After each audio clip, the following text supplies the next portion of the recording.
Hello and welcome to the Ben Talbot Football Show. Today we are looking ahead to England playing DR Congo in the World Cup round of 32.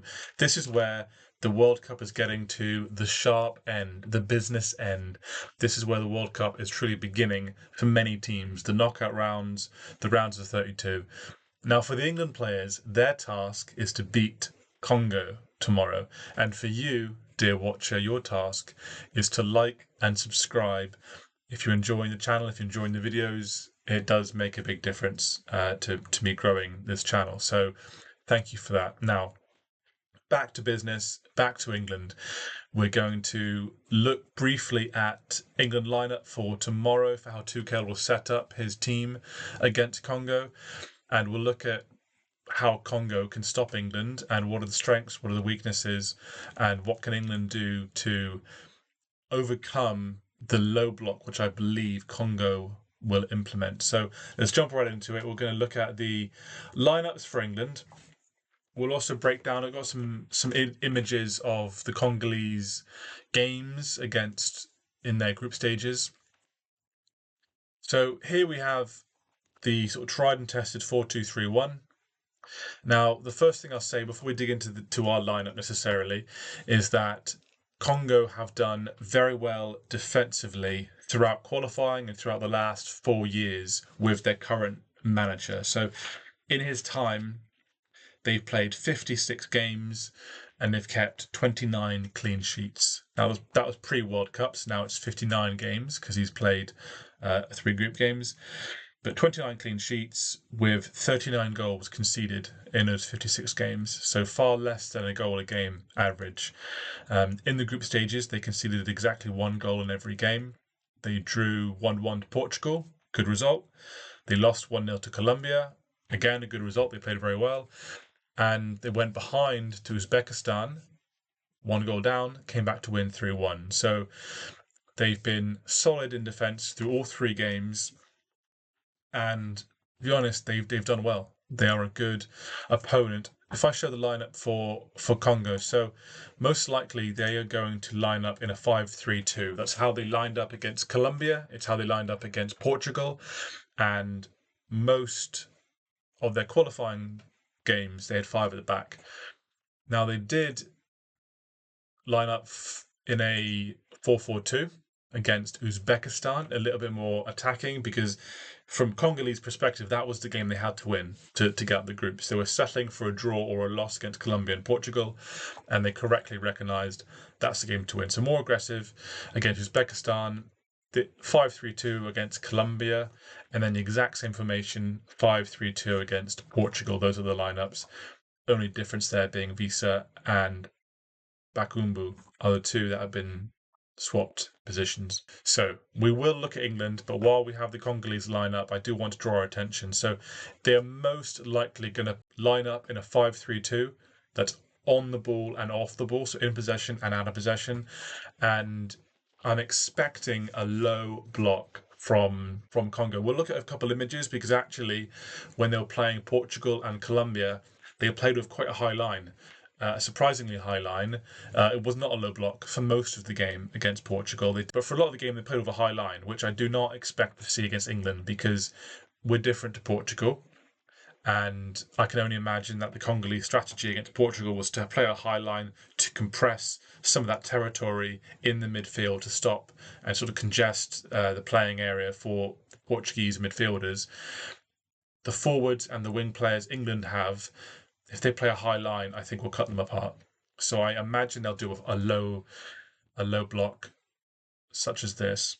Just a quick word on the low block. The purpose of the low block from a lot of teams who use it to good success is to congest the centre. So you have the central line here, these sort of 2 lines between the centre backs is a good way to think about it. If you think of a typical 4-4-2, the space between your centre backs, so right in between there is your centre line, and then you have the inside channels or the half spaces, which is again typically between the outside centre back and your full back. So that, if I show over here, this would be the inside channel.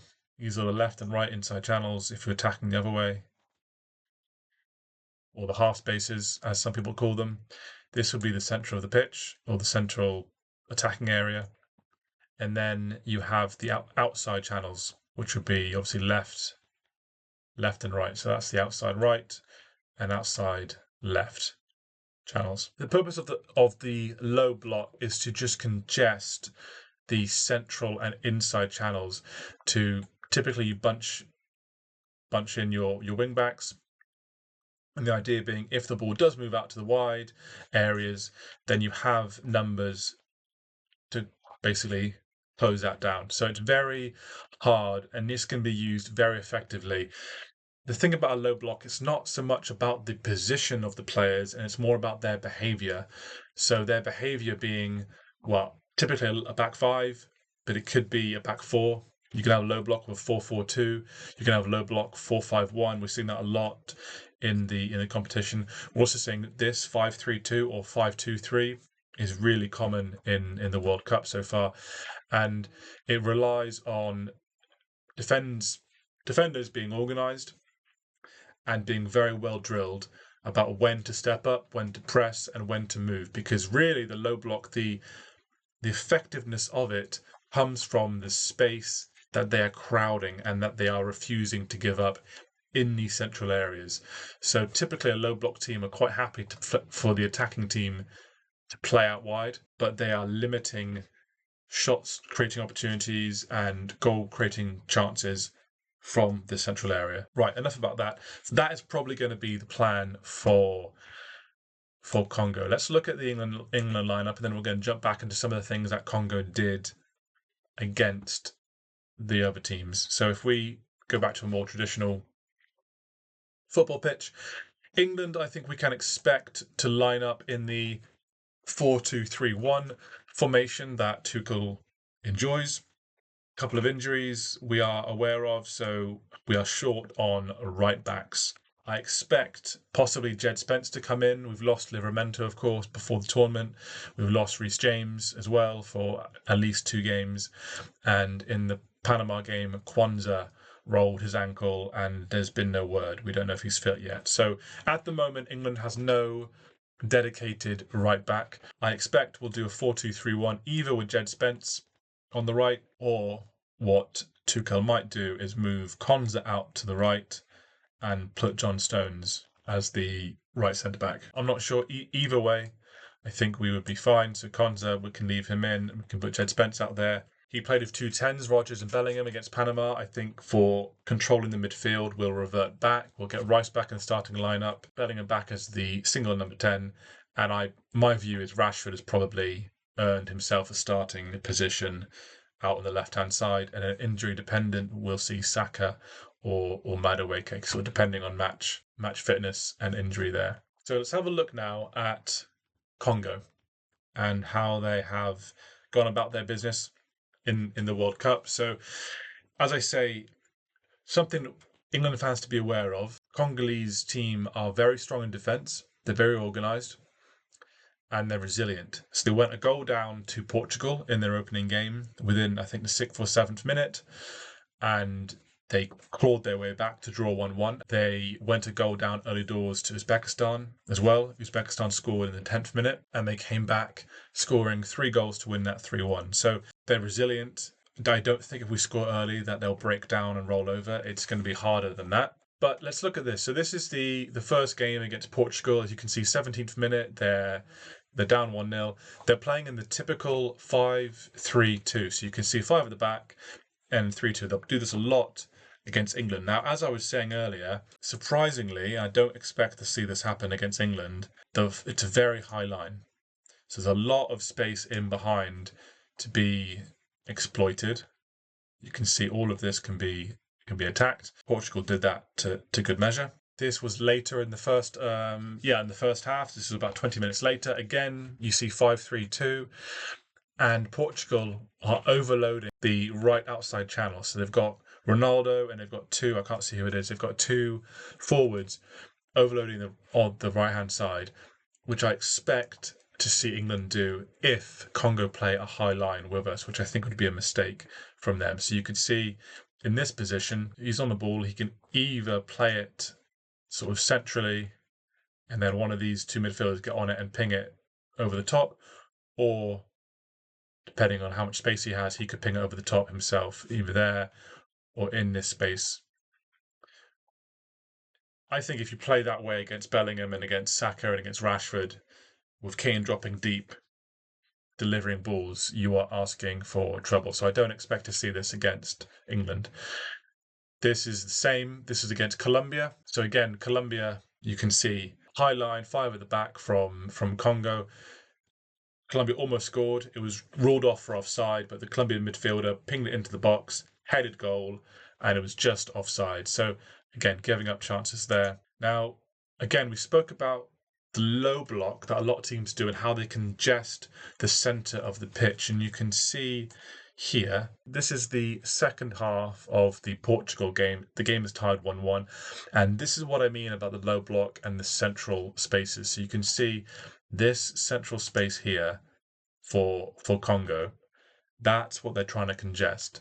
So within there, they've got 8 players, and they're trying to congest that and not allow Portugal to play passes through, to progress the ball.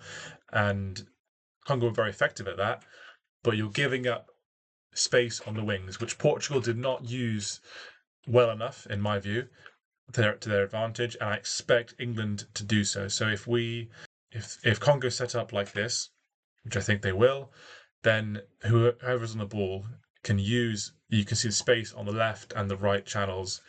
And I'll show you what I mean here, because this demonstrates what I'm talking about. On the right-hand side, you have an overload. You have 2 Portuguese against just the 1 Congolese attacker there. These 2 players here are tied up sort of man for man, so that ties up the Congolese midfielder. So you have 2-1 numerical superiority coming down the right-hand side. And I have a sort of a play-by-play to show what I mean. This is later on in the game. This is Congo defending, Portugal attacking. You have effectively a 3-on-2. So you see 3 Portuguese midfielders running at these 2 Congolese defenders. This defender here is running with this Portuguese attacker. I think that's Bruno. So you've tied up. So you have 3-on-2, and that's what England have to do. So this is just a second later. They're still dribbling down. You still have 3-on-2 on that right hand side. There's your 5-3-2 formation from the Congolese. Portugal in this instance are using a numerical superiority, the overload on that right hand side, to basically stretch and not confuse necessarily the defense, but put the defenders in a position where they aren't sure who to run with. You want to force the defenders to make difficult choices. So, sorry, this is where we were. This is a second later. He's cut back with the ball. I think this is Mendes, maybe. The 2 runners in front of him have kept running. You can see Bruno here at the top of the box. He wants to receive the ball and play a fast ball into this space here where that rectangle is. So another thing about getting around a low block is to use short passes and fast. So move the ball fast between players quickly, because as you do that, you are shifting and moving the defense. And while you're doing that, good playmakers, players like Bellingham, Rice, Anderson, Kane, you are looking for gaps in the armour. So as you're passing the ball around and the defense has to resettle, then there are holes to be exploited. So then this is a second later. You see Bruno gets it, 1-touch passes. I think it's Mendes. He pings it to, collects the ball. So in this case, he can either take a shot on target himself, a shot on goal, or he can cut it back to Ronaldo to create a goal scoring opportunity, which he does. He cuts it back to Ronaldo. He gets deflected out for a corner from Ronaldo's shot, but they're able to create opportunities. So going back to our tactics board, here we have that 5-3, that 5-3-2. So England are going to have to look to, if Congo playing a low block, which I think they will, then a little bit like how Portugal used the right and the left-hand side, numerical advantage, and then short, quick passing. So, for example, look on the right-hand side here. If Bellingham has the ball, for instance, we want to bias their right-hand side. So Saka is there, Spence or whoever's the right fullback providing support, Kane coming over. You now have 4 attackers against 3. Or Kane can move, if Kane's making a run this way, maybe he's pulling this way, maybe Rice is here, so he's stretched over there. Then potentially now you have 3-on-2. If Spence does an overlapping run, you have Bellingham, Saka, and Spence against these 2 defenders. Or if he's in here, it's tighter, it can be 4-on-3. You see, it's obviously dynamic and it'll shift around, but the idea being try and create a scenario where we have 2 attackers to 1 defender, or 3 to 2, or 4 to 3, whatever it might be. So once you get that numerical superiority, if the ball, for instance, Bellingham, play it quick in a Saka and a quick pass from Saka into the space. Because when you have more numbers, if it's a 4-on-3 or a 3-on-2, and you beat the man with a pass, that's where you'll get the space. And that's really where we need Saka to run into, or Gordon or Rashford to run into. I mean, in this scenario, it might more be Kane receiving and passing a one-touch into Saka who's running beyond, or O'Reilly if he's doing an overlapping run, whatever it is. So less of what happened to Ghana and even to Panama, because England were getting stodged down and were not moving the ball quick enough and were not making these little runs fast enough. So they either need to create numerical superiority, move the ball fast, or that's a long way to say that I think Congo will not be easy. We say in the Premier League there's no easy games in the Premier League. Well, I can tell you there's certainly no easy games in the World Cup. Paraguay knocking out Germany is a good example of that, and there's been a number of upsets throughout the tournament to illustrate that point. So it won't be easy. However, I think England will progress. My prediction is 2-0. And by hook or by crook, as I always say, it's just at this point, it's just about winning. It's about progressing. I'm not looking for entertaining football. I always say, if you want to be entertained, go to the circus. This is about winning football matches, about getting deeper into the tournament. However we get there is not important. So we'll see. I predict England to win by 1 goal or 2 goals, either 1-0 or 2-0. But it'll be a good game. I'm looking forward to it, and go England.